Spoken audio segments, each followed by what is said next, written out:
चलो जो આપણે અહીંયા હવે ગર્ભધારણ અને પ્રસૂતિને લગતો જે ટોપિક છે ગર્ભીય વિકાસ પછીનો જે ટોપિક જેમાં ઘણું બધું આપણે લઈ ગયા હતા એનાથી આગળ હું પહેલાં આગળ થોડું રિપીટ કરીને જેથી આપણી કન્ટિન્યુટી જળવાઈ રહે.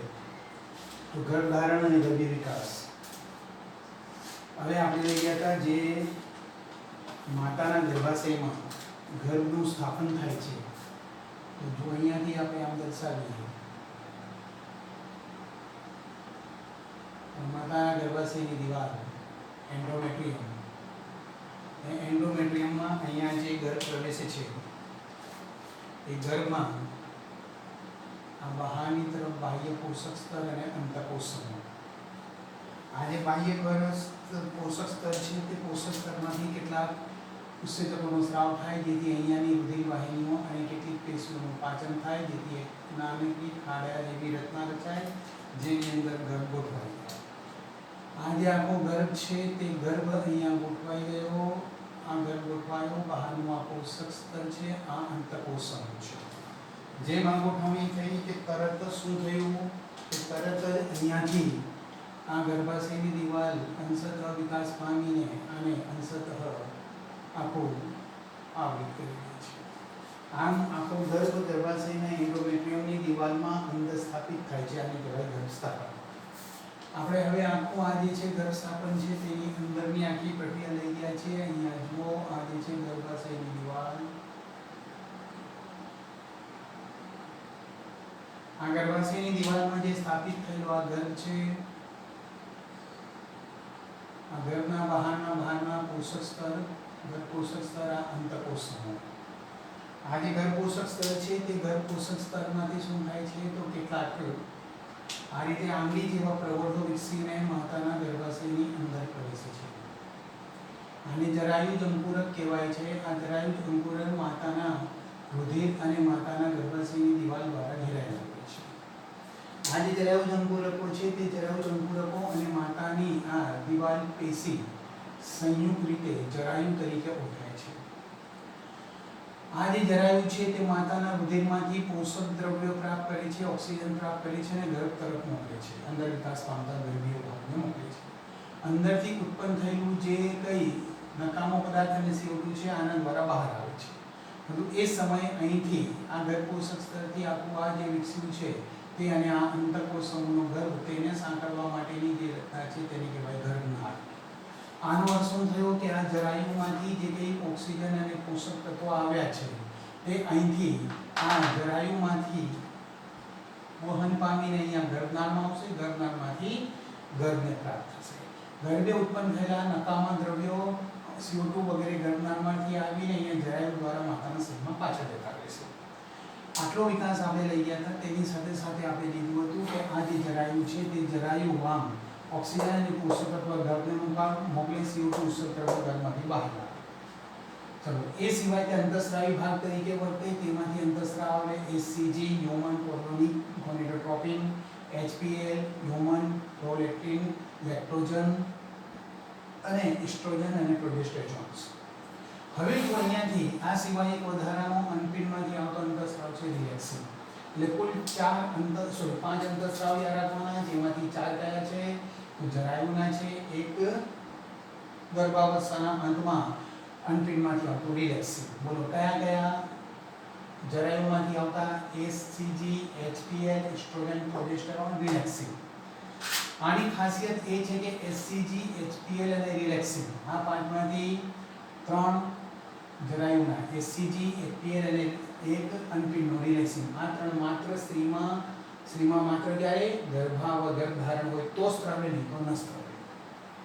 એસ્ટ્રોજન, પ્રોજેસ્ટેરોન્સ તો આગળ આપણે લઈ ગયા છે 11મા ધોરણમાં છેલ્લા પ્રકરણમાં આવી ગયું, તે સામાન્ય અવસ્થામાં પણ આવતા હોય છે. ચલો જુઓ એ સિવાય આ 5 થયા, તે સિવાય બીજા 3 વધારાના યાદ રાખવાના છે કોર્ટિસોલ, પ્રોલેક્ટિન અને થાઇરોક્સિન.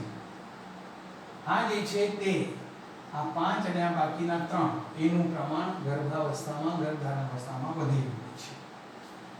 હવે જો અહીંયાથી લઈએ આપણે આ બહારના ભાગમાંથી જરાયુ અને ગર્ભના વિશે તે લઈ ગયા. હવે આપણે અંતઃકોષનો વિચારવાનો. તો જો હું અહીંયા ગર્ભ દોરું છું, આ ગર્ભ જે દોર્યો છે તે ગર્ભનો આ જે છે કયો એ બહારનું પોષક સ્તર, તેમાંથી આ જે કંઈ બધા આંગળી જેવા પ્રવર્ગો આવ્યા તે અંદરની તરફનો આ ગર્ભ છે. અંદર રહેલો આ જે ગર્ભ છે તે અંતકોષ સમૂહ અંદરના કોષ સમૂહમાંથી વિકસે છે, જેમાં સૌથી ઉપર અહીંયા બહાર બાહ્ય ગર્ભ સ્તર અસ્તિત્વ હોય છે. અહીંયા એ યાદ રાખવું જરૂરી છે કે મનુષ્ય ત્રિગર્ભસ્તરીય પ્રાણી છે. અહીંયાથી આવ્યું છે તે બાહ્ય ગર્ભસ્તર આવ્યું છે, અને તે બાહ્ય ગર્ભસ્તર છે તેની સાથે અહીંયાથી આવે છે તે અંતઃગર્ભસ્તર આવે છે એની નીચે. આ બંને વિકસી ગયા બાદ વચ્ચેના ભાગમાં મધ્ય ગર્ભસ્તર વિકસે છે. પહેલા બાહ્ય ગર્ભસ્તર, તેની નીચે અંતઃગર્ભસ્તર, ત્યારબાદ વચ્ચેના ભાગમાં મધ્ય ગર્ભસ્તર. હવે પ્રશ્ન આવે કે સર ત્રિગર્ભસ્તરીય કઈ રીતે બન્યું? તો આમલી એક પડ બની ગયો. તો જુઓ આ જે છે અંતઃગર્ભસ્તર જે નીચે વિકસ્યું હતું ત્યાં વિસ્તરીને પોળું બને છે, ત્યારે આ મધ્ય ગર્ભસ્તર એની આજુબાજુ વિસ્તરી જાય છે. એટલું વિકસી ગયું કે તરત જ બોલો શું થાય છે, એ મધ્ય ગર્ભસ્તર આખા અંતઃગર્ભસ્તરને ચારે બાજુ વિખરાઈ ગયું. હવે એ બાહ્ય ગર્ભસ્તર છે તે આ મધ્ય ગર્ભસ્તરને વિખરાઈ જશે. જો તમે અહીંયા જોઈ શકો છો આખા આમ ગોળાકાર ગર્ભમાં બાહ્ય ગર્ભસ્તર, મધ્ય ગર્ભસ્તર અને અંતઃગર્ભસ્તર. આ ત્રણ ગર્ભસ્તરોમાંથી વિવિધ અંગોનું નિર્માણ થાય છે. એ વિવિધ અંગોની પેશીઓનું નિર્માણ થાય છે ત્યારે આમાંથી કેટલાક કોષો જેને સ્ટેમ કોષો કહે છે. એ સ્ટેમ કોષો વિવિધ અંગોમાં વિભાજિત થવાના વિભેદિત થવાના ગુણધર્મ ધરાવે છે. પુખ્ત અવસ્થા અને મૃત્યુ સુધી આપણા અસ્થિમજ્જા વગેરેમાં જળવાઈ રહે છે. હવે જુઓ અહીંયા સુધીમાં આપણે કુલ અભ્યાસ લઈ ગયા. ફરીથી ટૂંકમાં ઝડપથી રિવિઝન કરીએ તો બોલો ગર્ભધારણમાં જરાયુ જંતુરક બને છે, જે પોષક સ્તરના પોષક કોષો પર આંગળી જેવા પ્રવર્ગો વિકસે છે, જે ગર્ભાશયની પેશીમાં વિકસી જાય છે. તે ગર્ભાશયની પેશી સાથે તેને જરાયુ કહે છે. એ જરાયુ ગર્ભમાં O2 અને પોષક તત્વોનો પુરવઠો પૂરો પાડે છે અને ગર્ભમાંથી CO2 અને ઉત્સર્ગ દ્રવ્યોને બહાર લાવે છે. એ જરાયુ અંતઃસ્રાવી પણ છે. HCG, HPL, એસ્ટ્રોજન, પ્રોજેસ્ટેરોનનો સ્રાવ કરે છે. તે સિવાય અનપીડમાં ગર્ભાવસ્થા દરમિયાન રિલેક્સિનનો સ્રાવ થાય છે. તો આ રીતે તમારે આ 5 અંતઃસ્રાવ તેમાંથી યાદ રાખવાનું HCG, HPL અને રિલેક્સિન માત્ર ગર્ભાવસ્થામાં સ્રાવે છે.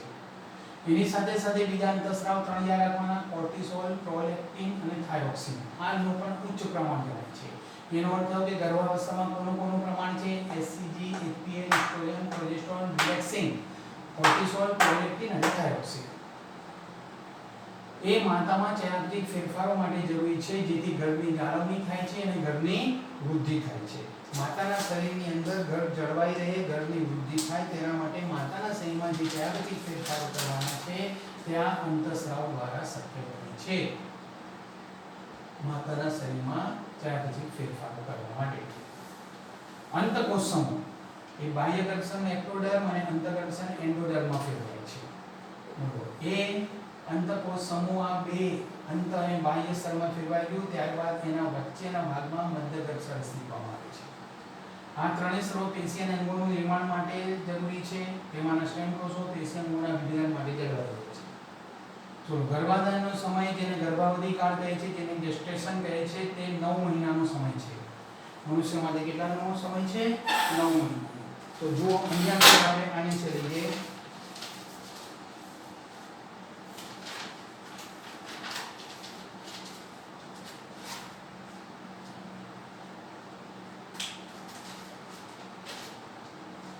3.6 નો છેલ્લો કરેગા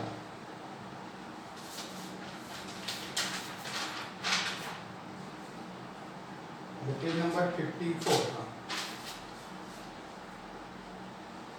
54 પર ગર્ભાવસ્થા વિવિધ તબક્કાઓમાંથી ગર્ભ વિકાસની મુખ્ય લાક્ષણિકતાઓ. મનુષ્યમાં ગર્ભ વિકાસ 9 મહિના જેટલો સમય ચાલે. કૂતરા, હાથી, બિલાડામાં ગર્ભાવસ્થાનો સમય એ તમારે નેટ પરથી ગૂગલ પરથી સર્ચ કરશો, મળી જશે જવાબ. 1 મહિનાના ગર્ભાવસ્થા બાદ ભ્રૂણમાં હૃદયનું નિર્માણ થાય છે. વૃદ્ધિ પામતા ગર્ભની પ્રથમ નિદાન એટલે ઓળખવું, જાણવું.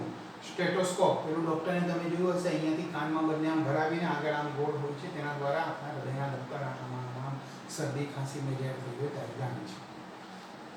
તો માતામાં ગોઠવીને માતાના પેડુના ભાગથી ઉપરના ભાગમાં મૂકીને બાળકના અંદરના તે હૃદયના ધબકારા, ભ્રૂણના ધબકારા સાંભળી શકાય છે. હૃદયના અવાજ ધ્યાનથી સાંભળવામાં આવે છે તે સંભળાય છે. ગર્ભાવસ્થાના બીજા મહિનાના અંતે ગર્ભમાં ઉપાંગો અને આંગળીઓ વિકસે છે. પહેલા મહિનાની અંતે હૃદય, બીજામાં શું? ઉપાંગો અને આંગળીઓ. 12 અઠવાડિયા એટલે ત્રીજા મહિનાને અંતે મોટા ભાગના મુખ્ય અંગતંત્રો વિકસી ગયા, જેમ કે ઉપાંગો, બાહ્ય જનનાંગો બધું જ વિકસી ગયું છે. હા, તે નાના હોય, અક્રિયાશીલ હોય તે અલગ વસ્તુ હોય. એવા નાના હોય કે સ્પષ્ટ ઓળખી ન શકાય, વૈજ્ઞાનિક પદ્ધતિથી તેને જાણી શકાય. ઉદાહરણ તરીકે ઉપાંગો, બાહ્ય જનનાંગો વગેરે. ગર્ભનું પ્રથમ હલનચલન અને માથા પરના વાળ 5મા મહિનાને અંતે જોવા મળે છે.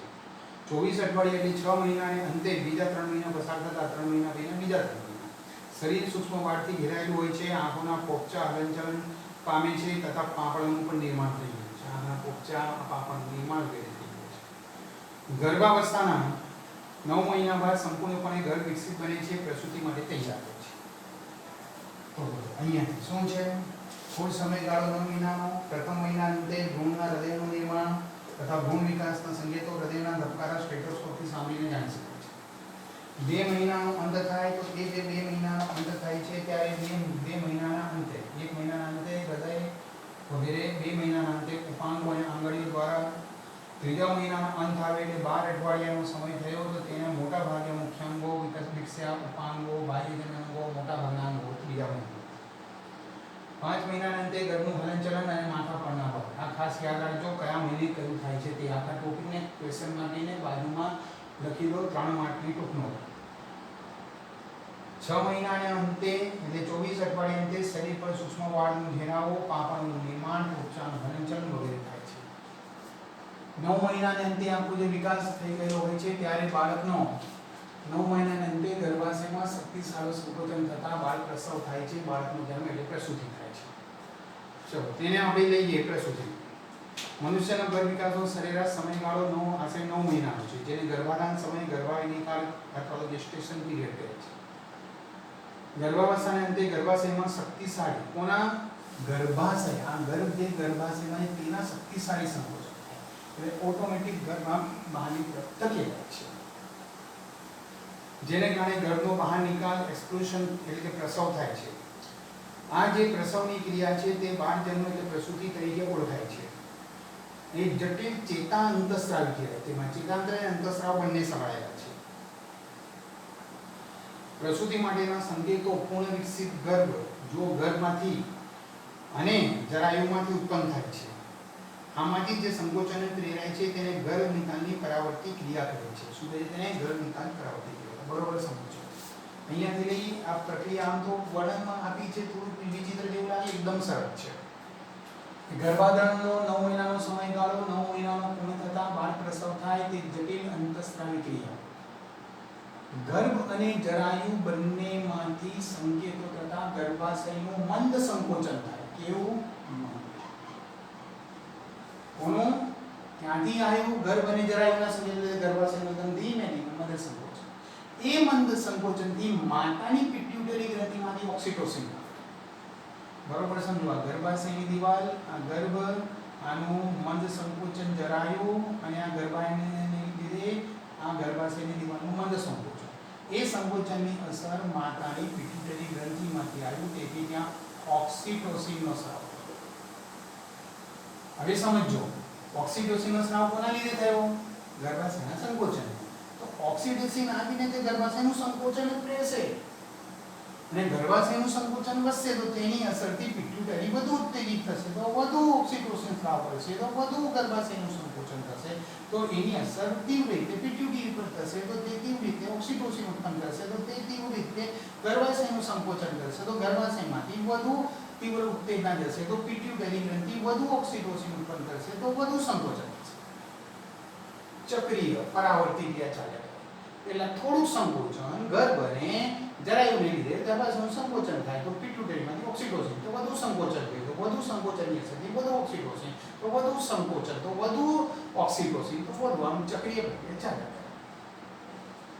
એટલે ગર્ભ અને જરાયુમાંથી સંકેતો થતા ગર્ભાશયનું સંકોચન મંદ રીતે થાય છે. માતાની પિટ્યુટરી ગ્રંથિમાંથી ઓક્સિટોસિનનો સ્રાવ થાય, જે ગર્ભાશયનું તીવ્ર સંકોચન કરે, તો તેના લીધે ફરી પાછો માતાના પિટ્યુટરી ગ્રંથિમાંથી વધુ ઓક્સિટોસિન આવે, તો તે ગર્ભાશયનું તીવ્ર સંકોચન કરે, તેના લીધે માતાની પિટ્યુટરીમાંથી વધુ ઓક્સિટોસિન આવે, ગર્ભાશયનું તીવ્ર સંકોચન થાય. આ આખી જે સતત ક્રિયા છે તેને કહેવાય ગર્ભનિકાલની પરાવર્તી ક્રિયા.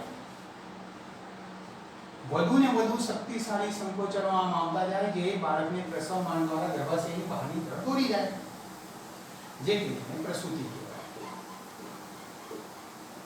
બોલો એ છે દરમિયાન એક બીજી ક્રિયા થાય છે, કઈ? સ્તનગ્રંથિનું વિભેદીકરણ. ગર્ભાધાન સમય થતો હોય છે, ગર્ભાધાનના અંતે દૂધનો સ્રાવ થાય, લેક્ટેશન કહેવાથી દ્વારા દૂધ ઉત્પાદનનું કાર્ય શરૂ થાય. આ આખી પ્રક્રિયા નવનિકાસો ગર્ભાવધિ કાળ ચાલુ હોય ત્યારે સ્તનગ્રંથિનું વિભેદીકરણ થાય અને તે 9મા મહિનાના અંત સમયમાં ત્યાં સુધી તેમાં લેક્ટેશન દ્વારા દૂધ ઉત્પાદન પણ શરૂ થઈ જાય.